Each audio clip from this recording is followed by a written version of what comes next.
Halo, apa kabar? Kembali berjumpa dengan saya, Hersman Arif dan Bung Rocky Gerung.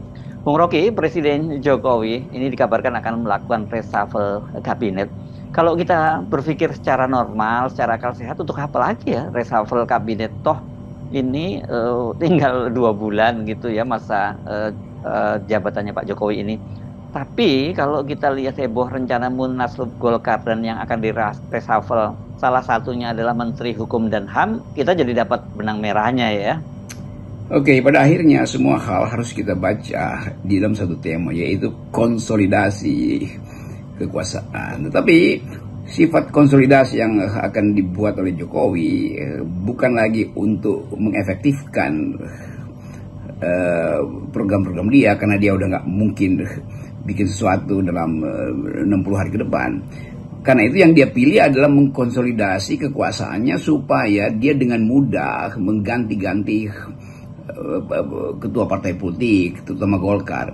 Kan ide reshuffle sebetulnya ide yang nggak ada gunanya lagi kan, biarin aja di postur yang ada sekarang itu berlalu bersamaan dengan lengsernya Jokowi. Tetapi tentu bagi Pak Jokowi masih ada kemungkinan Golkar itu melawan, masih ada kemungkinan PDIP itu mengambil momen di ujung masa kekuasaan Pak Jokowi. Karena itu dia mesti pastikan bahwa kabinet dia itu harus bersih dari mereka yang punya potensi untuk mempersoalkan legitimasi Jokowi di kemudian hari, terutama Golkar dan yang paling kita udah ketahui yang PDIP.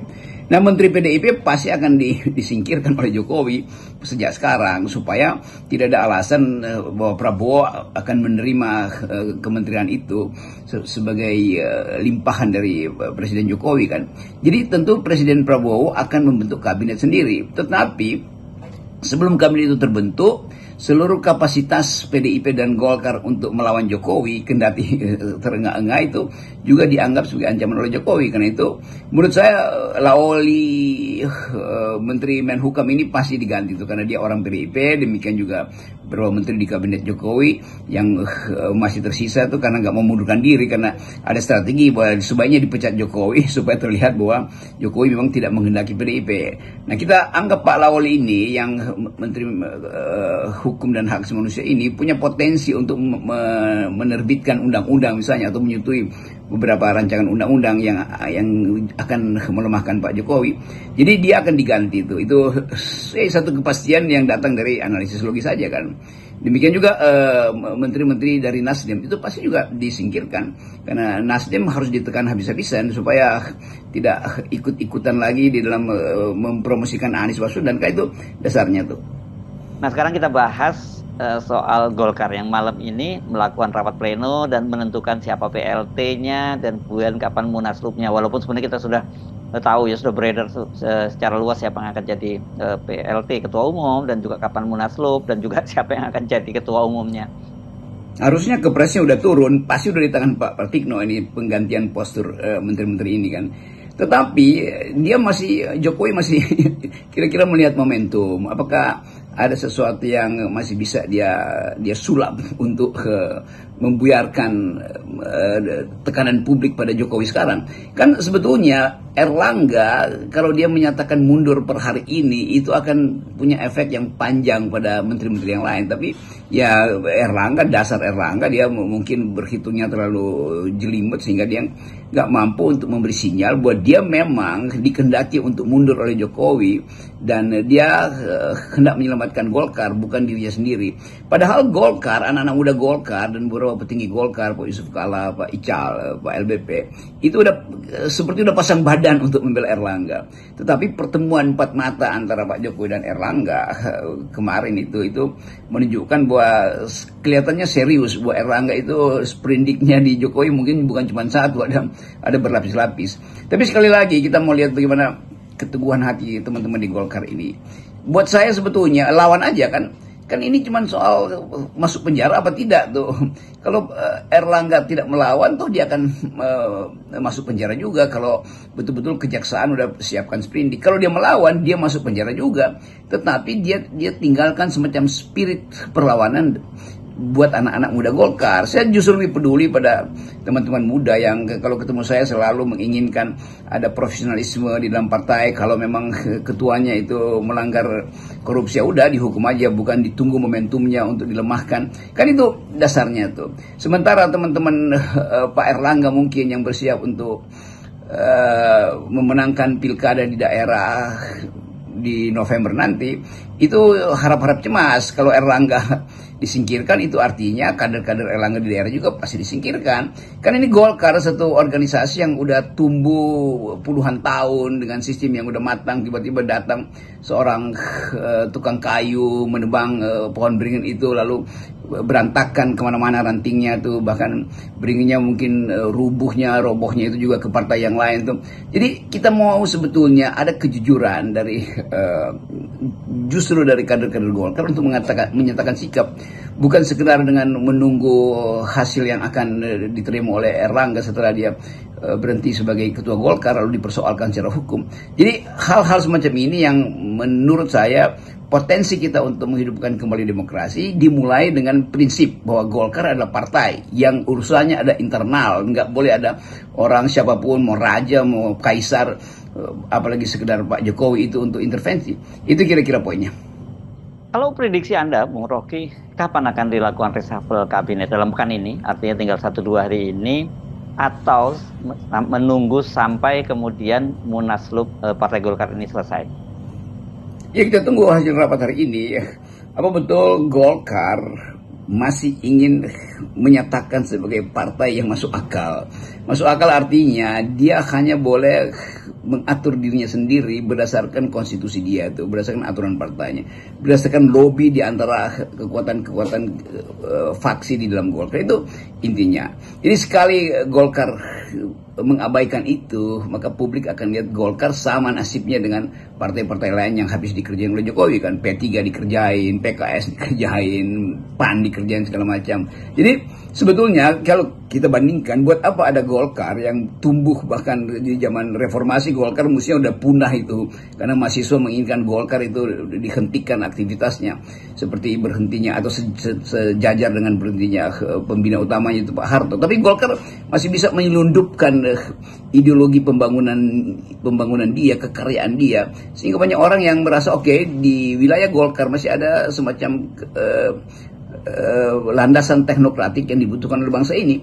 Kan Golkar kaya dengan para teknokrat yang bagus secara pemimpinnya, dididik secara pengkaderan yang benar. Tiba-tiba kader utamanya itu disingkirkan hanya karena dendam politik atau semacam upaya dari Presiden Jokowi untuk mengambil alih Golkar. Kan itu konyol namanya. Golkar tidak diambil alih oleh mahasiswa di era reformasi yang sebetulnya hak mahasiswa untuk mengambil alih Golkar dan membubarkan Golkar. Bahkan Presiden Gus Dur pada waktu itu ditekan supaya bubarin aja Golkar tuh. Tetapi ada argumen bahwa Golkar itu partai politik, yang bersalah adalah kultur politik pada waktu itu ketika Golkar hanya mengabdi pada Presiden Soeharto. Ya, publik Indonesia akhirnya mengerti bahwa Golkar harus ada, tetap ada sebagai lambang dari teknokratik itu. Walaupun di dalamnya kita lihat ya ada persoalan internal, tapi Golkar selalu punya kemampuan untuk menyelesaikan hal-hal internalnya secara hukum. Kan gak ada Golkar yang pecah hanya karena pemimpinnya berselisih kan. Nah sekarang pemimpinnya dibuat berselisih oleh faktor luar.